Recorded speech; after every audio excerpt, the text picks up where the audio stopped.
Join Matt Campbell as he shares his story of the evolution of Midwest Concussion Clinic, transitioning from in-person to online, and what it's like through the process as an AT trying to figure out this new journey.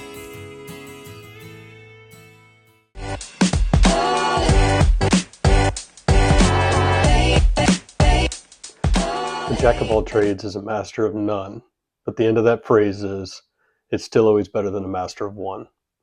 I have always been somebody who likes to learn, somebody who wants to know how something works. So as I've started this entrepreneurship journey, it's been very interesting because I want to know every single aspect of the business beforehand. Now that I'm running my own business, I have to know every aspect of it.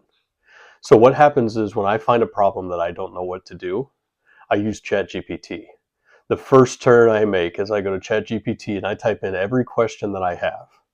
If you haven't used ChatGPT in the past, or any other AI service for that matter, they are very, very helpful when it comes to trying to teach you a new skill.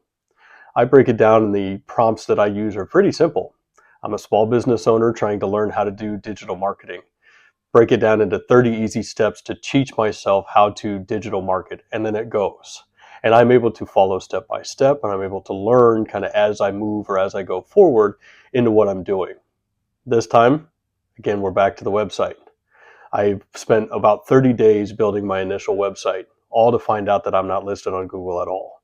So I spent days trying to figure out what happened, what went wrong, why do I need to, what do I need to change to get listed on Google?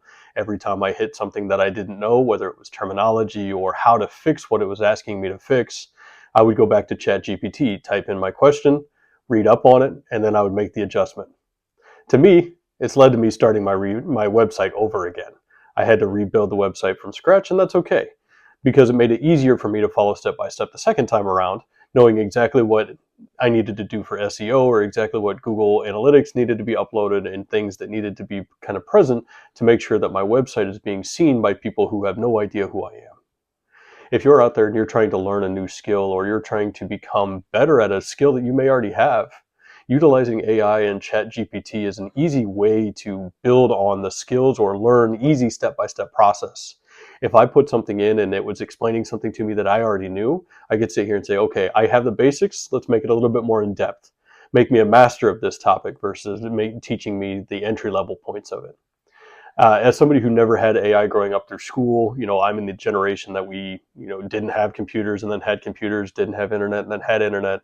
This is a new world to me, and I know a lot of people in my situation, or even those older than me, may not be utilizing the AI to its capabilities or its highest probability. So what I wanted to sit down and kind of run you through is ChatGPT, AI, they're great ways to teach you new skills. But don't just sit here and say, teach me about a website. You want to give it prompts. You're a small business owner. You're a website designer, a web page builder.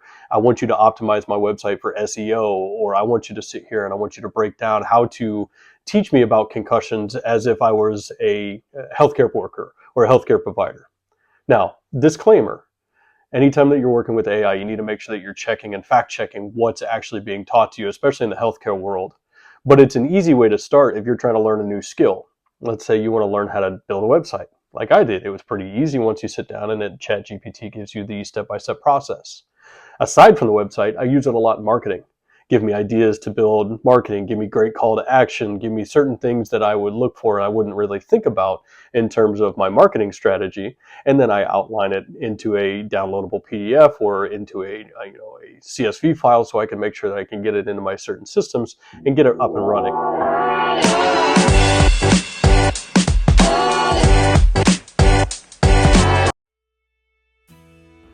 We hope you enjoyed this installment of Matt's entrepreneurial journey with Midwest Concussion Clinic. We thank Matt for his insight and transparency in the process and hope that you'll join us for the rest of his journey.